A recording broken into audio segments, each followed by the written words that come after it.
distance.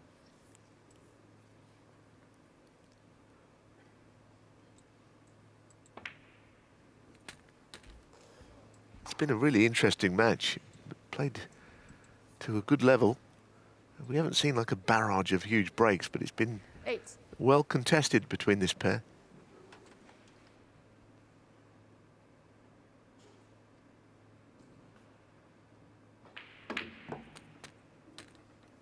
Nine.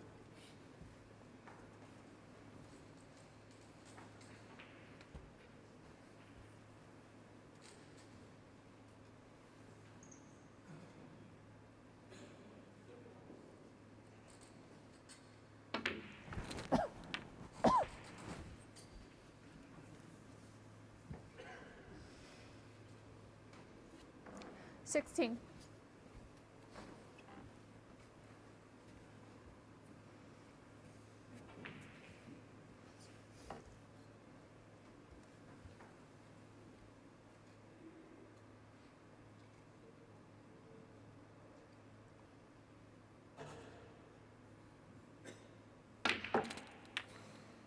17.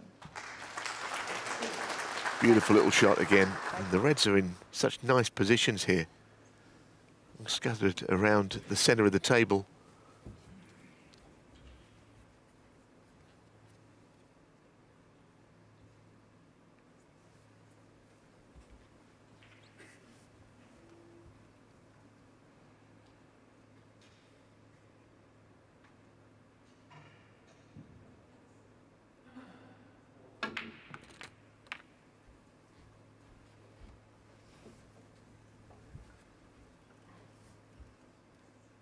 Twenty-four.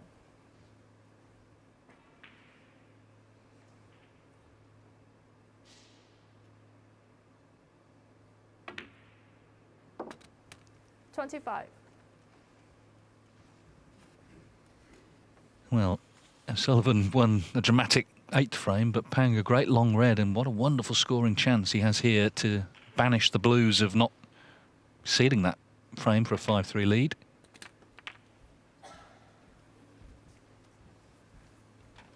Well, all I can think of is that the middle red must pass, because he walks very 32. confidently around the table. And from the first angle we had, it didn't look like he was on a ball, but the middle one goes, yeah, that's a handy thing. He knew about it, of course. But 33. It could make a lot here. Well, we may as well say it. It's all reds and blacks, isn't it?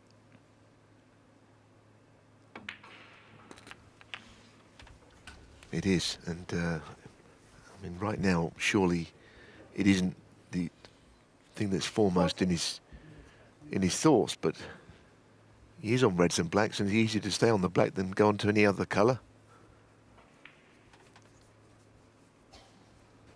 Mark Selby made a 1-4-3 in the qualifying round in Sheffield. Corin Wilson also made one yesterday. That's Zhu Ying just attending to the cue ball. Seems a bit of a task to get all that sort of chalk off, or whatever was on it, the dirt that's clinging to it. Yeah, it's a big visit, clearly, after, in theory, being rocked by what happened in that last frame, but, as I say, an immediate chance to put it right here. 41.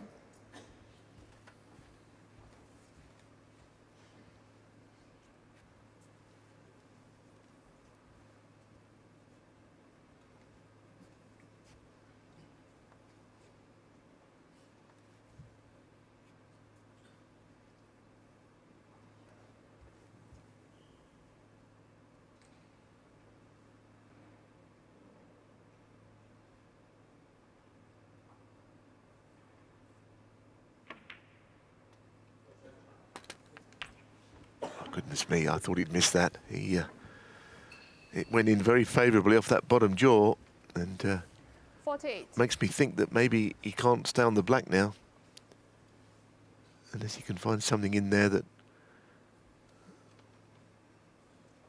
we haven't spotted yet. I suppose if he plays this red, he could play on the black, but again, his thoughts will be about getting this frame won. Never mind a 1-4-7 that could happen.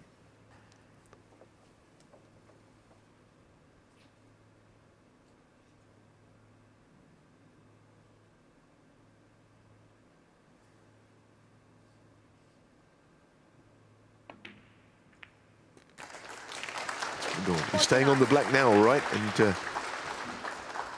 maybe a blessing in disguise. The last positional shot went wrong, and he's recovered it.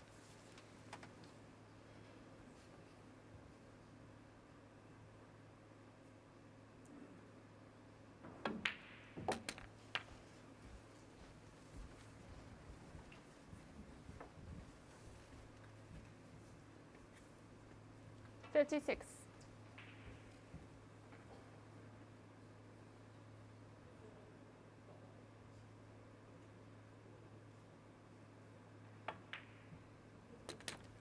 Yeah, 57. once again, he could have gone up the table there, but it was probably as easy to stay on the black. Next shot, positionally not simple, even though the reds are nicely placed.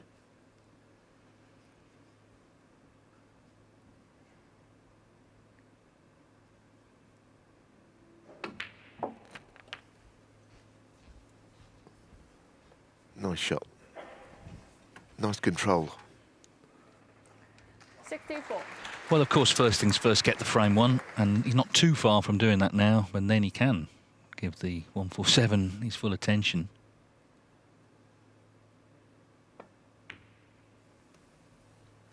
$65. Still needs another red, though, to put the frame away.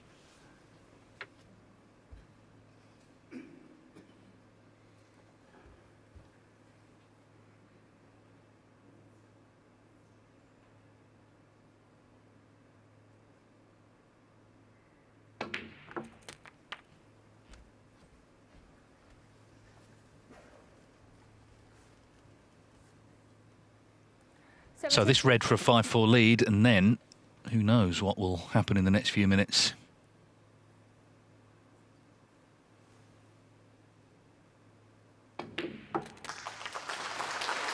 Well, it is November the 5th, isn't it? Are we going to see some fireworks here from Pang Zhu? He can now give this 147 his full attention now that he's won the frame.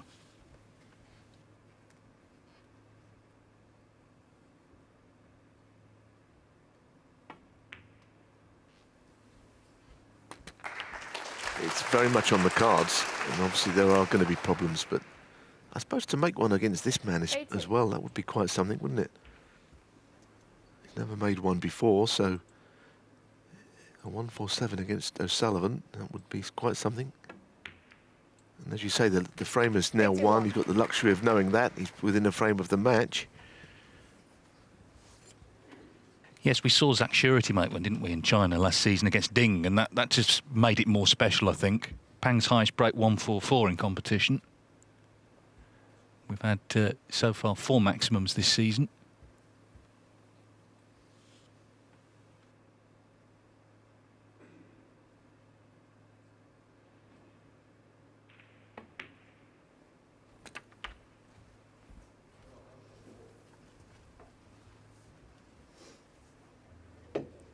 $88. In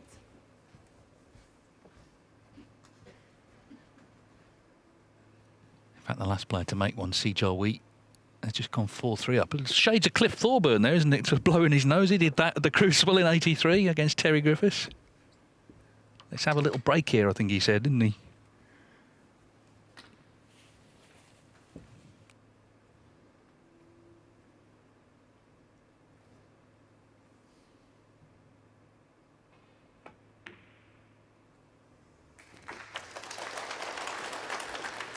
$89.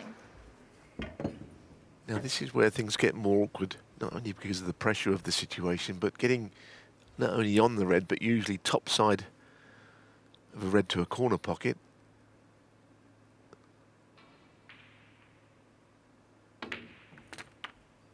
Well, that's fine. That is fine. He's almost overcompensated, but it's beautifully positioned.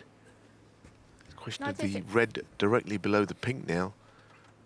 You know, is that potable from the right side?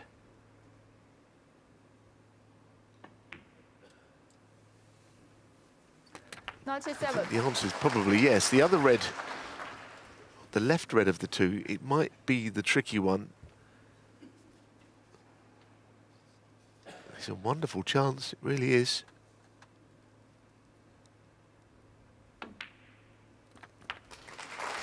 Now, is he going to run through here and just move the red and the pink? That might be the route to a maximum.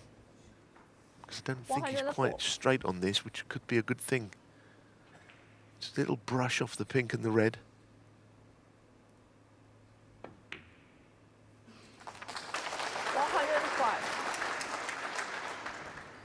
Well, I'm not sure quite where the red will pop.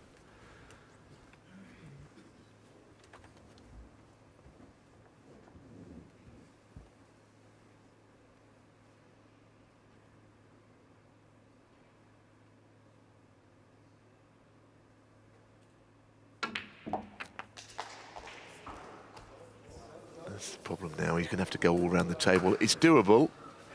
I suppose he didn't want to 112. overscrew, but now he's going to have to play a proper shot. And he's got to miss the bolt colours, and they're going to be hard to miss. It seems in every 147 attempt, there's always one massive shot. And this is it, isn't it, right now? Not just potting the red, but getting back for the black.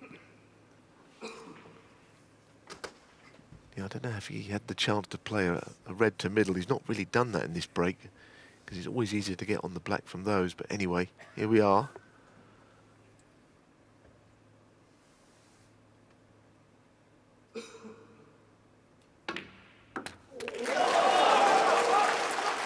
Well, it's the worst possible scenario. The bolt colours are 113. was difficult to miss here, and he's got to pot the black, and not only that, he's got to somehow cannon the yellow out. Be one of the greatest shots ever in a maximum if he can achieve it all. Absolutely. If he does it now, it will be very memorable. Well, the black's in. He hasn't cannoned the yellow, so he's going to take some shot to continue, but the break's not done yet. Imagine if he pots this, the crowd, look at them. They're willing him to do it. 谢谢 It'd be the- 谢谢 well, being told to hush, it'd be one of the most spectacular yellows you'll see in a maximum if he knocks this in.